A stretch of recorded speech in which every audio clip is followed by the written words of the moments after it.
Welcome to Segmentum Eccentrica.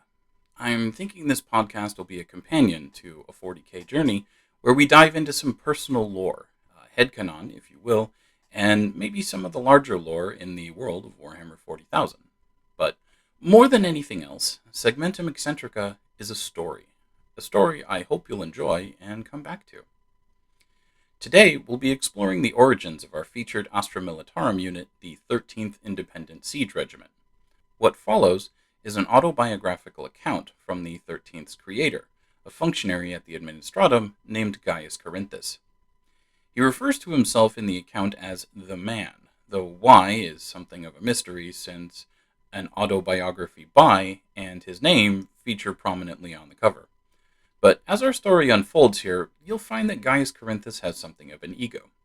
Later on, he'll credit himself with the 13th's victories at places like Armageddon and Veritan Tertius, but that's a story for another time. For now, let us concern ourselves solely with the beginning of his account and the genesis of the 13th Independent Siege Regiment. We begin on 13 January 313 M37. An angry wind battered the sides of tram TNP 1498, causing it to sway to and fro on its suspension rail. Most of the passengers were unperturbed. Gale winds and inhospitable cold were still common in the polar regions of Terra, despite the planet-spanning monument to human achievement that had long since eradicated almost all traces of the natural world. Oceans had been sucked dry or burned away, and mountains had been laid low as the Imperium asserted itself over the world that had given it life. But parts of old Terra endured. Microclimates created by the sheer size of the Imperial apparatus gave life to wilds where flora and fauna thrived, sometimes in secret, sometimes in the open.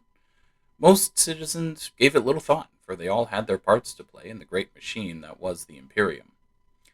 But there was one man, one alone of the passengers on tram TNP 1498, who gripped the handrail tighter, the metal worn smooth from the billions of hands that had gripped it over who knew how many millennia. This man alone felt the horizontal movement of the tram. He felt it every time he rode the tram, and it made his palms sweat every time. The tram eventually screeched to a halt at North Polar Station L12 and disgorged its passengers into the morning bustle. Preachers chanted psalms from the Handbook of Imperial Benedictions as they waved ancient and battered censers that filled the air with the heavy scent of sacred oils and incense. A recruiting booth for the Astra Militarum occupied a section of the wall just outside the terminal, an old commissar standing at attention next to the recruiting servitor mounted to the wall. One volunteer after another approached, signed the parchment produced from the servitor's cranial paper vomitorum, then followed the commissar as he gestured to a separate hallway guarded by two Adeptus Arbites in blue-black armor and armed with shotguns. The man watched the volunteers proceed down the hallway, motley on their way in, straight-backed and straight-lined as they exited, prodded along the way by other commissars that lined the hall. He turned away quickly, lest the sharp-eyed old commissar meet his eyes and pull him from the crowd with a beckoning hand which could not be refused. The crowd thinned as people filtered off into various other terminals and hallways, which led to offices, armories, and down into the bowels of the station where hardly any but servitors bothered to tread. The man stopped in the main foyer, checking his ornate wrist chronometer. He was going to be late, but it couldn't be helped. Not that it mattered much anyway. His superior, senior functionary Clavius, was perpetually burdened with requests from panicked Astra Militarum units demanding to know who was going to reinforce them, and only made rounds of the office chapel once a week, usually. He admired his chronometer. It was one of his favorites. The chronometer he wore that day was one he'd found in a local commissary, a limited edition production run with individually numbered backs and an outline of a Lehman Russ battle tank behind the numbers. He smiled at it and remembered his father. His father had been a chronosmith laboring in the service of the Astra Militarum to ensure that each and every soldier of the Imperial Guard went to battle with a quality timepiece on their wrist. He'd taught his son to fix watches at an early age and instilled in him the importance of a good chronometer. The man recalled sitting in his family's Hab Block's communal kitchen watching his father alternate between cooking a large pot of soup for those who could no longer cook themselves and repairing the chronometer of a neighbor who'd been careless enough to let some misfortune befall their timepiece. His father had always been able to calm the machine's spirits, to replace their damaged parts and get them running again with a minimum of fuss. He'd always admired that about his father. He often wondered how his life might have turned out differently if he'd been able to continue his father's work. But his thoughts drifted only so far before he re-entered Tram TNP 1498 and sealed his fate with another trip to Polar Station L12. The man looked up from his wrist and, for the first time, despite having been through the station hundreds of times, saw a statue of an Astartes in an alcove along the far wall. He approached it, the statue growing more regal and intimidating with each step. The plaque beneath the statue had been worn down with age, but still told most of a story of a single Astartes who held the station against traitor forces during the Horus Heresy 7,000 years previous. He'd killed hundreds of heretics before being laid low, and the statue had been dedicated in his honor in 227 M35. He looked up at the statue, its blue marble bolt gun held sternly in front of itself as it guarded the station. The man wondered for a moment what the Astartes must be like in person. Were they all as stern as the statue? Did they laugh? Did they cry? But he shook his mental whimsy away and departed, part of him feeling proud that such men still guarded the Imperium. His mood soured quickly as the wind picked up again as soon as he walked through the station's doors and out into the Plaza Glorias. He closed his coat against the chill, but the gale still reached him despite the press of people filling the plaza.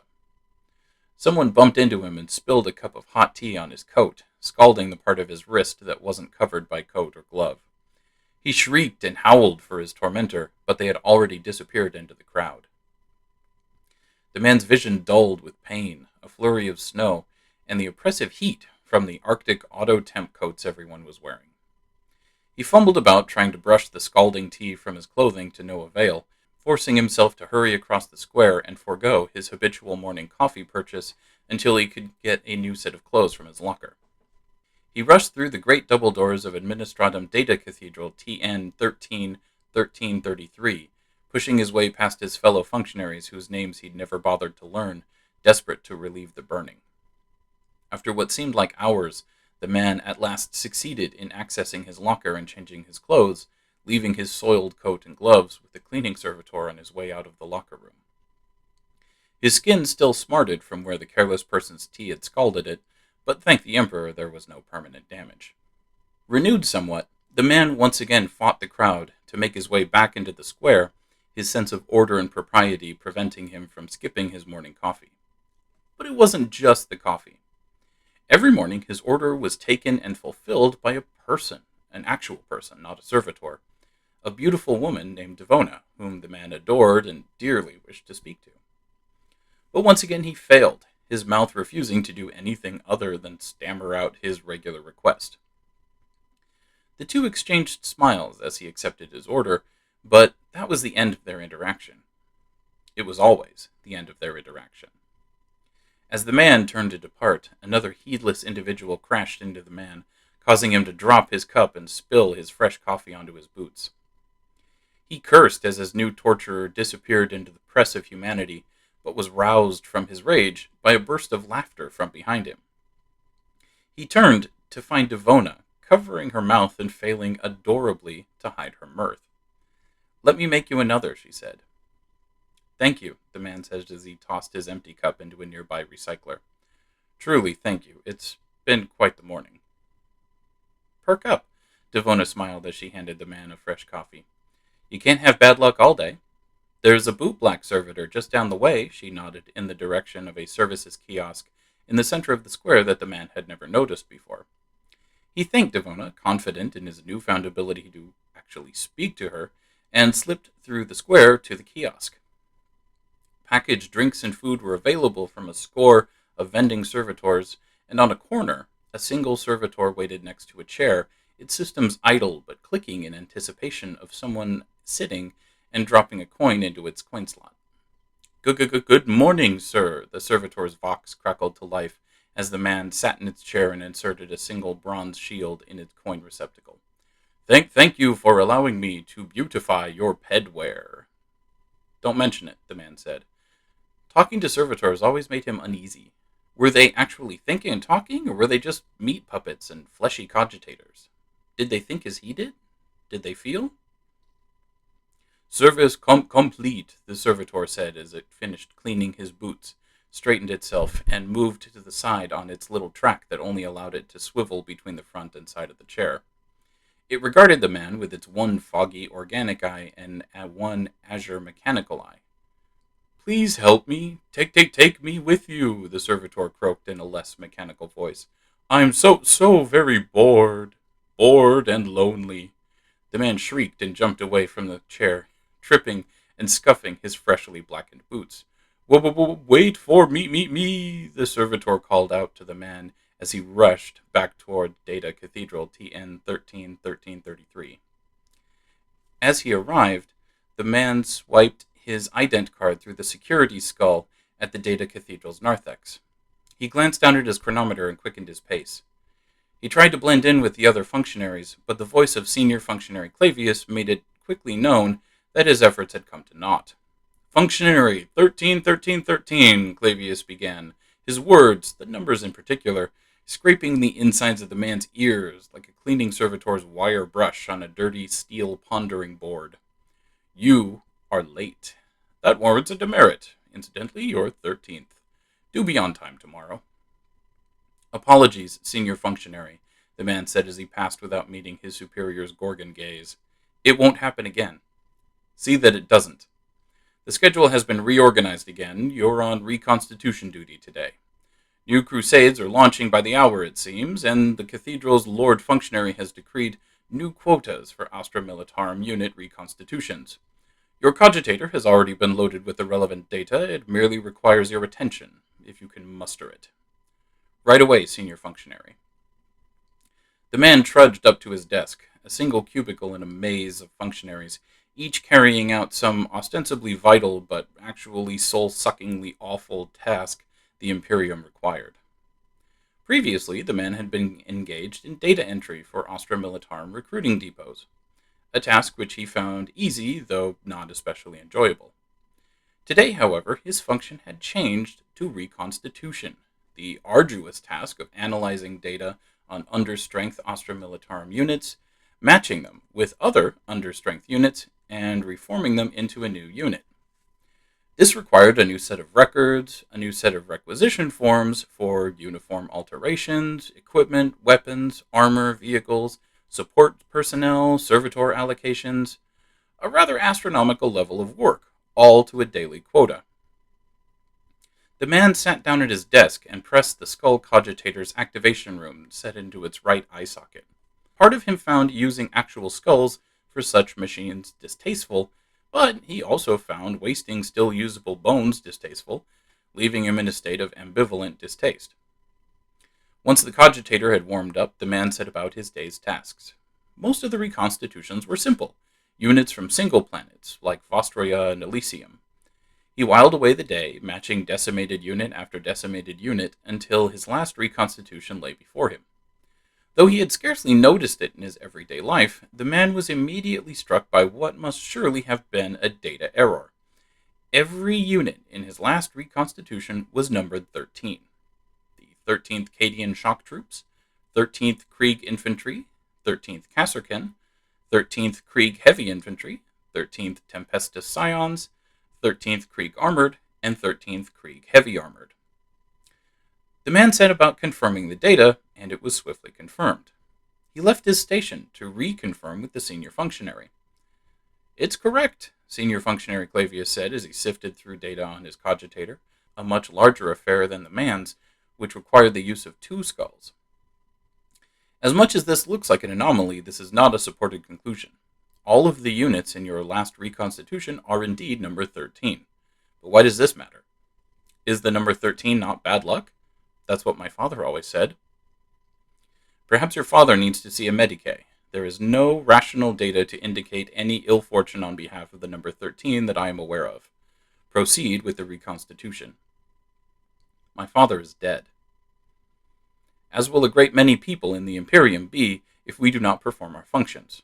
Proceed with the reconstitution, or you'll find yourself in the nearest recruitment depot. Yes, senior functionary.